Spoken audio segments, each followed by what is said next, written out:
현대 사회에서 우리는 끊임없이 주의를 빼앗깁니다. 일상의 소용돌이, 소셜미디어의 유혹, 일과 관계의 요구 등 쉴 새 없이 들려오는 소음에 휩싸입니다. 이러한 방해 요소에 휩쓸려 멈춰서서 하나님의 작고 부드러운 음성을 듣는 것을 잊어버리기 쉽습니다. 하지만 하나님께서는 우리와 소통하고 우리를 인도하시며 우리 삶에 대한 그분의 목적을 향해 우리를 이끌어 주시기를 간절히 바라십니다. 그러나 그분의 음성을 듣기 위해서는 무엇보다 먼저 그분의 음성을 덮는 소음을 제거해야 합니다. 우리는 삶의 속도가 걷잡을 수 없이 빠르고 세상이 끊임없이 우리의 관심을 수많은 방향으로 끄는 시대에 살고 있습니다. 그러나 진정한 평화, 진정한 명확성, 진정한 목적은 우리 주변의 소음을 잠재우기로 의식적으로 결정할 때만 꽃을 피웁니다. 혼잡함에서 벗어나고 휴대폰을 내려놓고 마음과 정신의 신성한 임재를 위한 공간을 열 때만 우리는 진정으로 그분의 음성을 들을 수 있습니다. 단순히 물리적인 방해를 피하는 것뿐만 아니라 우리를 괴롭히는 내면의 방해, 즉 우리의 걱정, 불안, 끊임없는 성과에 대한 필요성을 다루는 것입니다. 이러한 내면의 방해는 우리가 하나님의 음성을 분별할 수 있을 만큼 충분히 조용히 하는 것을 막습니다. 하나님을 듣기 위한 첫 번째 단계는 우리 마음속에 그분을 위한 공간을 여는 것입니다. 우리는 바로 지금 이 순간 방해를 잠재우고 하나님께서 나타나실 수 있는 분위기를 조성하기로 결정해야 합니다. 하나님을 듣기 위해 버려야 할 두 번째 측면은 모든 세부 사항을 통제하려는 강박감입니다. 인간의 자연스러운 경향은 주도권을 잡으려는 것입니다. 우리는 삶의 모든 측면을 통제할 수 있다면 모든 것이 우리가 원하는 대로 정확하게 펼쳐질 것이라고 믿습니다. 그러나 진실은 통제가 환상이라는 것입니다.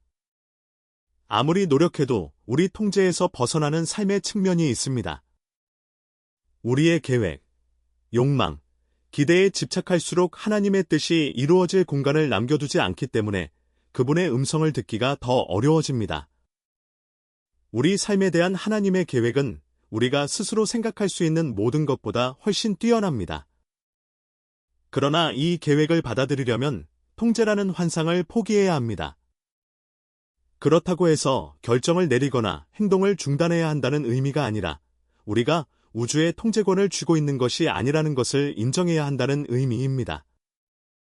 각 결과에 대한 통제 필요성을 포기하고 하나님께서 주권자이심을 신뢰할 때 우리는 그분의 인도를 받을 수 있습니다. 아브라함이 아들 이삭을 희생하라는 요청을 받았던 이야기를 생각해 보십시오. 그것은 상상할 수 없는 믿음의 시험이었고 아브라함은 상황에 대한 통제권을 포기해야 했습니다. 그러나 순종했기 때문에 자신의 계획에 집착했다면 결코 경험하지 못했을 방식으로 신성한 공급을 목격할 수 있었습니다. 마찬가지로 우리 삶에서도 통제권을 포기할 때 하나님께서는 우리의 상상을 초월하는 방식으로 역사하실 수 있습니다. 진정으로 하나님을 듣기 위해서는 그분께서 우리에게 가장 좋은 것을 아신다는 것을 신뢰해야 합니다. 우리는 각 상황을 조작하려는 시도를 포기하고 대신 그분께서 우리를 인도하도록 허용해야 합니다.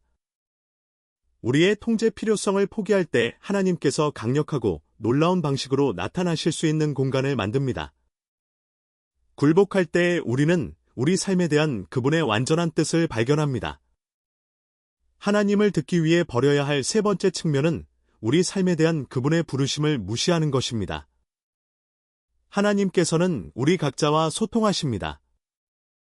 그분께서는 우리를 우리의 목적, 운명, 그리고 그분께서 우리 각자를 위해 계획하신 독특한 길로 인도하십니다.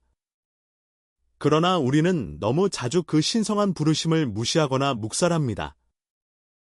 우리가 주의를 기울이지 않기 때문에 명확하게 듣지 못하거나 우리 자신의 계획과 야망으로 너무 바빠서 그분의 음성을 인식하지 못할 수도 있습니다. 하나님께서는 항상 우리와 소통하고 계시지만 근본적인 질문은 우리가 주의를 기울이고 있느냐는 것입니다. 하나님의 부르심이 항상 웅장하거나 명백하게 나타나는 것은 아닙니다.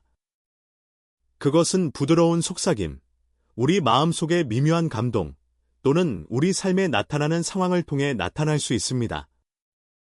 그러나 우리는 너무 자주 우리가 해야 한다고 믿는 것에 집중하거나 우리 자신의 편안함에 너무 몰두한 나머지 하나님의 음성을 들을 시간을 내지 않습니다. 우리는 그분의 부르심을 따르는 것이 우리를 어려움, 불확실성 또는 극적인 변화로 이끌 것이라고 두려워할 수 있으며 따라서 그분의 초대에 저항하거나 무시합니다. 그러나 하나님의 부르심은 항상 우리를 위한 것입니다. 우리에게 짐을 지우거나 우리가 실패할 상황으로 이끌 의도가 없습니다.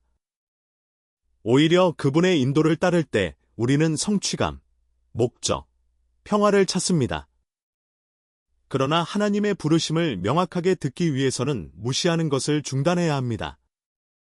우리는 우리 자신의 욕망의 방해에서 벗어나 하나님의 부르심에 마음을 열 의향이 있어야 합니다. 선지자 요나를 생각해 보십시오. 처음에는 니느웨로 가라는 하나님의 부르심을 무시했습니다. 왜냐하면 순종하고 싶지 않았기 때문입니다. 그러나 하나님의 부르심은 사라지지 않았습니다.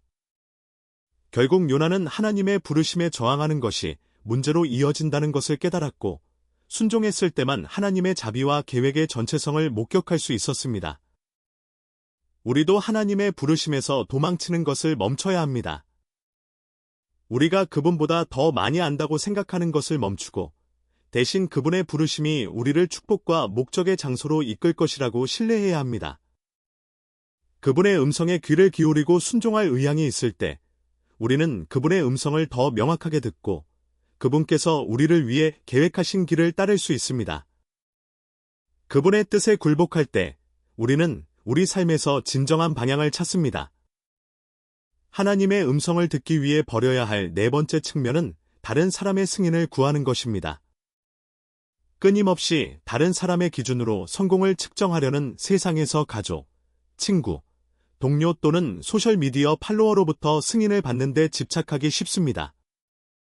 우리는 쉽게 검증을 추구하는 순환에 갇힐 수 있습니다. 이러한 수용에 대한 욕구는 하나님의 음성을 덮을 수 있습니다. 왜냐하면 다른 사람을 기쁘게 하려고 할 때 그분을 기쁘게 하는 것을 멈추기 때문입니다. 진실은 하나님의 승인이 전부라는 것입니다.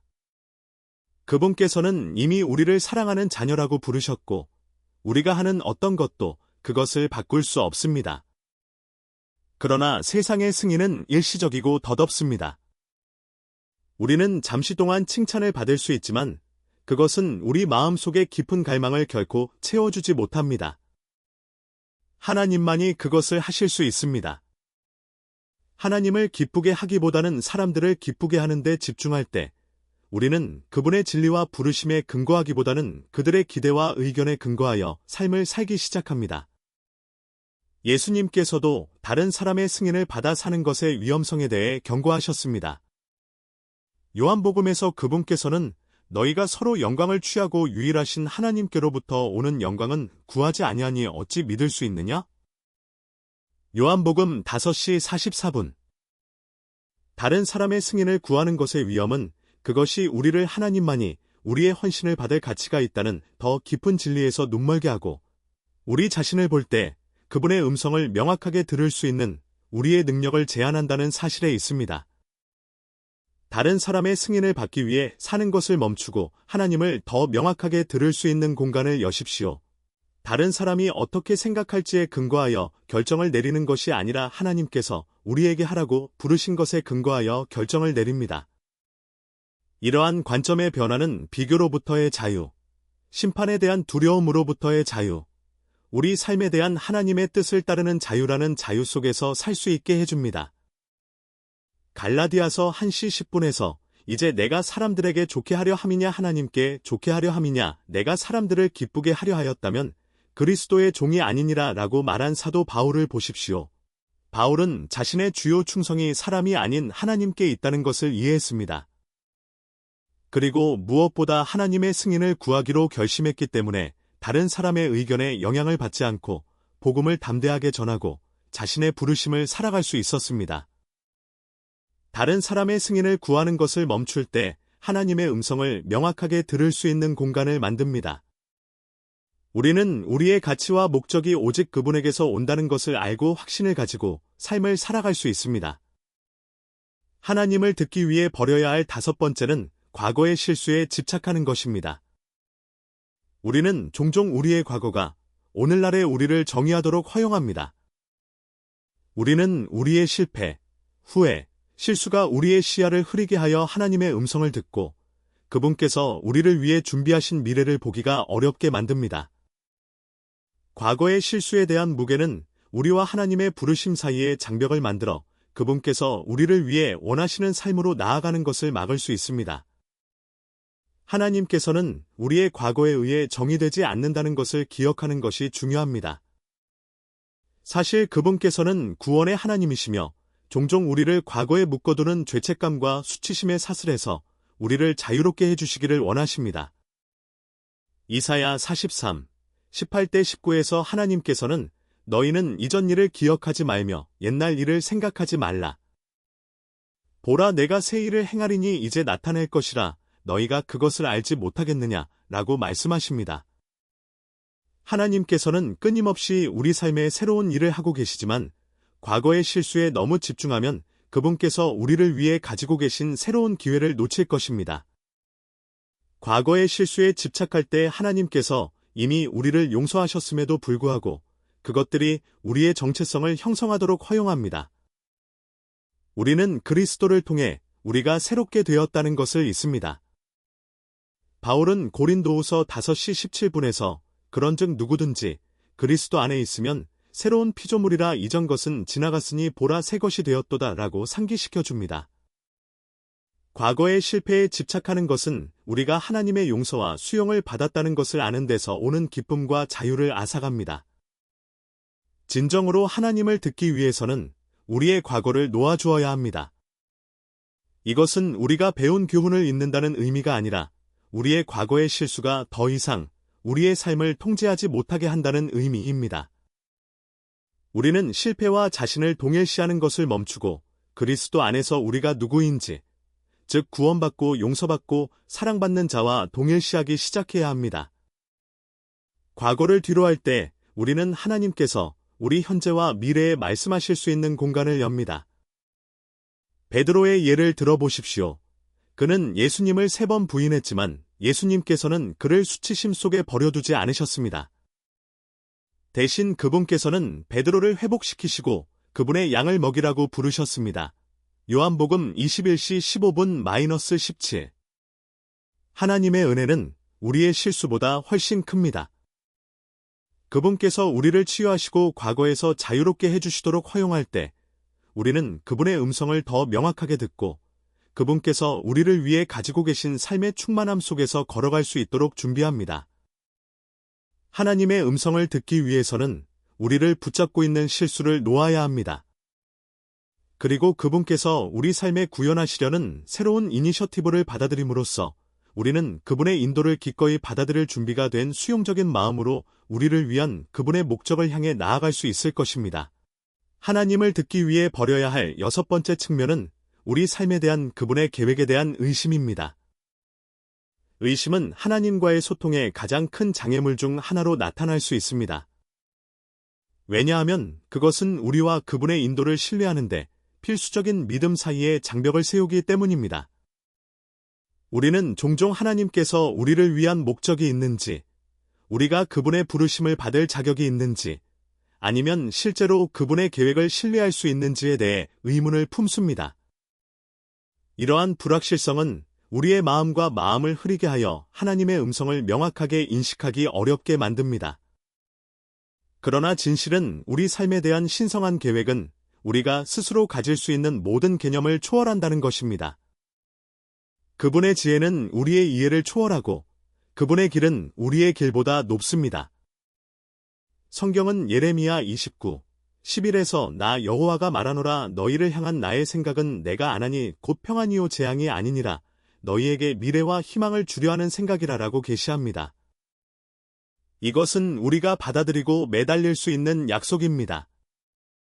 하나님의 계획을 의심할 때 우리는 본질적으로 우리 삶에 대한 그분의 완전한 뜻에 대한 불신을 표현하고 있으며 이는 우리가 그분께 완전히 굴복하는 것을 막습니다. 의심은 종종 두려움, 불확실성 또는 이해 부족에서 비롯됩니다. 우리는 우리의 상황을 관찰하고 하나님께서 우리를 위한 좋은 계획을 어떻게 가지고 계실 수 있는지 의문을 제기할 수 있습니다. 특히 상황이 우리가 기대하는 대로 진행되지 않는 경우에 그렇습니다. 그러나 하나님의 계획은 항상 우리가 상상하는 방식으로 나타나는 것은 아닙니다. 그분께서는 종종 우리의 도전, 약점, 투쟁을 통해 그분의 더 큰 목적을 달성하기 위해 역사하십니다. 요셉의 여정을 생각해 보십시오. 형제들에게 노예로 팔리고 투옥되는 등 모든 것이 무너지는 것처럼 보였습니다. 그러나 모든 시련에서 요셉은 하나님께서 자신을 위한 목적을 가지고 계신다고 신뢰하기로 선택했습니다. 결국 하나님께서는 그를 가족과 나라를 구할 수 있는 위치로 높이셨습니다. 요셉의 이야기는 우리가 가장 어두운 순간에도 하나님께서 우리를 위한 선한 계획을 이루기 위해 배후에서 일하고 계신다는 것을 상기시켜 줍니다. 하나님을 듣기 위해서는 그분의 계획에 대한 의심을 버려야 합니다. 우리는 길이 불확실해 보일 때에도 그분께서 우리에게 가장 좋은 것을 아신다고 신뢰하기로 선택해야 합니다. 의심은 우리를 정체시키고 주저하게 만드는 반면, 믿음은 하나님께서 강력한 방식으로 역사하실 수 있도록 문을 열어줍니다. 하나님의 약속을 믿고 그분의 계획을 신뢰하기로 선택할 때, 우리는 그분의 음성을 더 명확하게 듣고 그분의 인도를 확신하며 길을 걸을 수 있도록 준비합니다. 하나님께서는 신실하시며 그분의 계획은 항상 우리를 위한 것입니다. 의심을 버리고 그분께 우리의 모든 신뢰를 둘 때, 우리는 그분의 지혜와 인도가 그분께서 우리를 위해 준비하신 미래로 우리를 이끌도록 허용합니다. 하나님을 듣기 위해 버려야 할 7번째 측면은 두려움이 우리의 결정을 지시하도록 허용하는 것입니다. 두려움은 우리가 하나님의 음성을 분명하게 듣는 데 방해가 되는 가장 큰 장애물 중 하나입니다. 두려움은 우리의 능력을 의심하게 하고 불안에 근거하여 결정을 내리게 하며 미지의 세계로 나아가는 것을 피하게 만듭니다. 두려움은 우리의 판단력을 흐리게 하고 우리의 마음을 의심으로 채워 하나님의 인도하심을 신뢰하기 어렵게 만듭니다. 두려움의 지배를 받으면 하나님께 완전히 헌신할 수 없습니다. 두려움은 우리와 그분을 신뢰하는 데서 오는 평화 사이에 장벽을 세우기 때문입니다. 다음을 기억하는 것이 중요합니다. 성경은 디모데후서 1장 7절에서 두려움은 하나님에게서 온 것이 아니라고 확신합니다. 하나님께서 우리에게 주신 영은 우리를 소심하게 만들지 않고 능력과 사랑과 자기 훈련을 불어넣기 때문입니다. 두려움은 흔한 인간적 반응일 수 있지만 우리의 삶을 지배하도록 허용해서는 안 됩니다. 하나님은 우리에게 두려워하는 영을 주신 것이 아니라 용기와 힘의 영을 주셨습니다.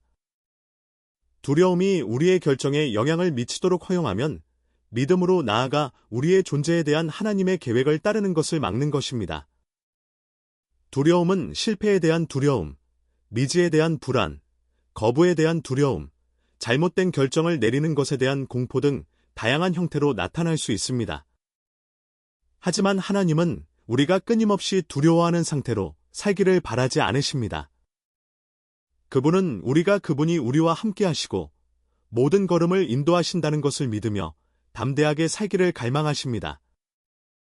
우리가 믿음으로 나아가 두려움이 우리를 마비시키지 않도록 하면 하나님께서 우리에게 분명하고 확신에 차게 말씀하실 수 있도록 공간을 열어드리는 것입니다. 광야에 있는 이스라엘 백성의 이야기를 생각해 봅시다. 약속의 땅에 들어갈 가능성이 보이자 그들은 두려움에 휩싸였습니다. 그들은 땅에서 거인들을 보고 승리에 대한 하나님의 약속에도 불구하고 두려움이 들어가는 것에 대한 그들의 결정을 통제하도록 허용했습니다. 두려움 때문에 한 세대 전체가 하나님께서 예비하신 축복을 놓쳤습니다. 반면에 하나님의 약속을 신뢰하고 두려움에 지배당하지 않은 여호수아와 갈렙은 땅에 들어가 하나님의 계획의 성취를 경험할 수 있었습니다. 두려움이 우리의 결정을 좌우하도록 허용하면 우리는 정체되어 하나님의 뜻 안에서 나아갈 수 없습니다. 그러나 두려움 대신 믿음을 선택할 때 우리는 하나님께서 강력하게 역사하시도록 허용하는 것입니다.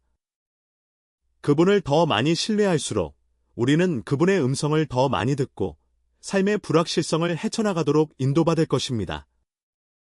하나님은 우리가 내딛는 모든 걸음에 함께하시며 두려움이 우리를 통제하도록 허용하지 않을 때 우리는 그분의 지시를 분명하게 듣고 그분의 평안 가운데 걸어갈 수 있도록 마음을 열게 됩니다.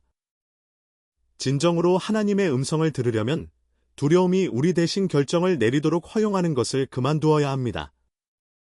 우리는 그분이 우리가 직면한 어떤 두려움보다 크시고 우리를 위한 그분의 계획이 희망과 약속으로 가득 차 있다는 것을 신뢰해야 합니다. 두려움 대신 믿음을 선택함으로써 우리는 그분이 우리를 위해 예비하신 삶으로 담대하게 나아갈 수 있습니다. 하나님의 음성을 듣기 위해 버려야 할 8번째 태도는 자급자족적인 삶을 사는 것입니다. 독립과 자신감을 중요하게 여기는 세상에서 우리는 모든 것을 혼자서 감당해야 한다고 생각하는 함정에 빠지기 쉽습니다.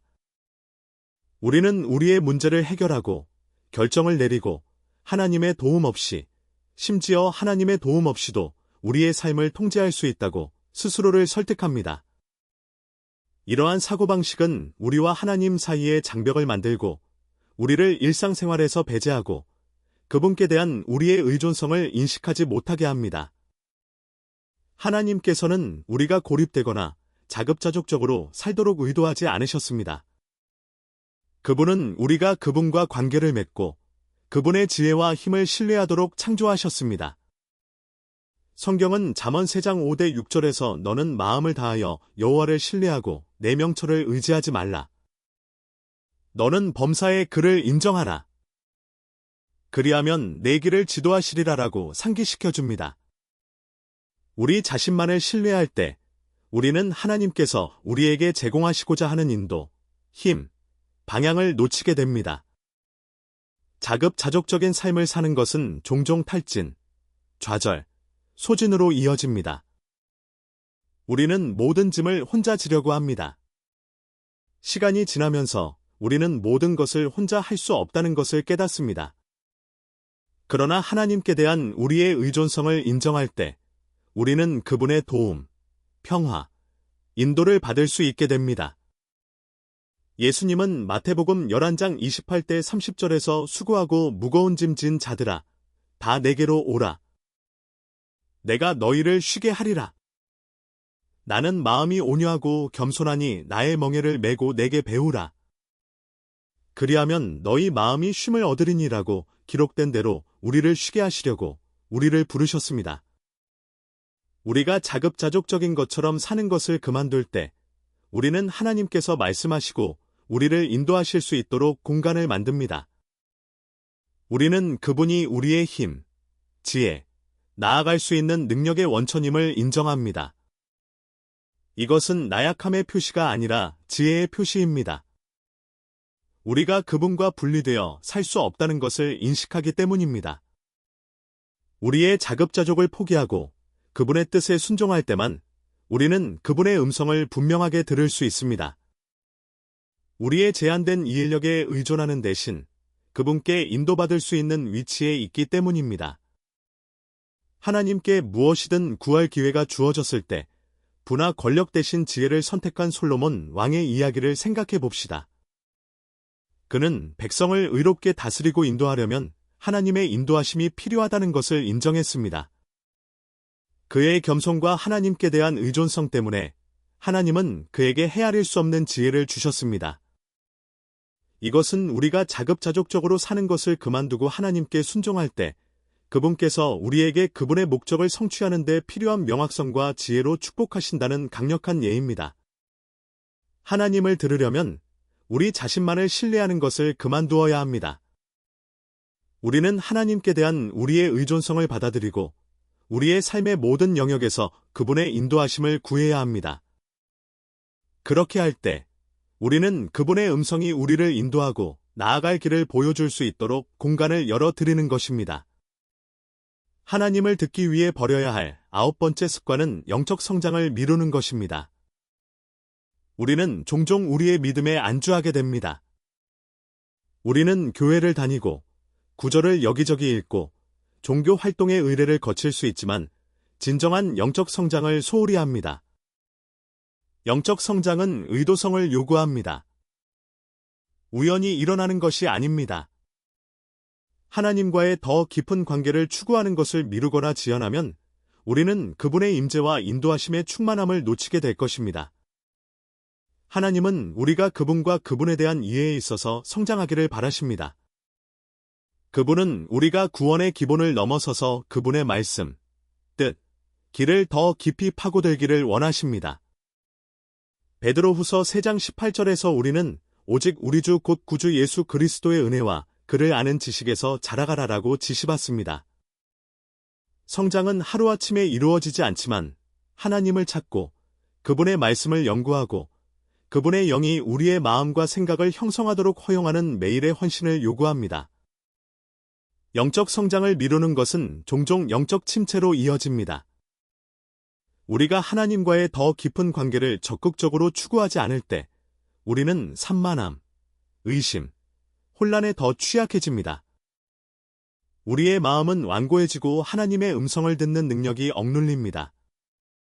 그러나 우리가 영적 성장을 우선시할 때 우리는 하나님께 더 가까이 나아가고 그분은 우리에게 더 가까이 다가오십니다. 야고보서 4장 8절.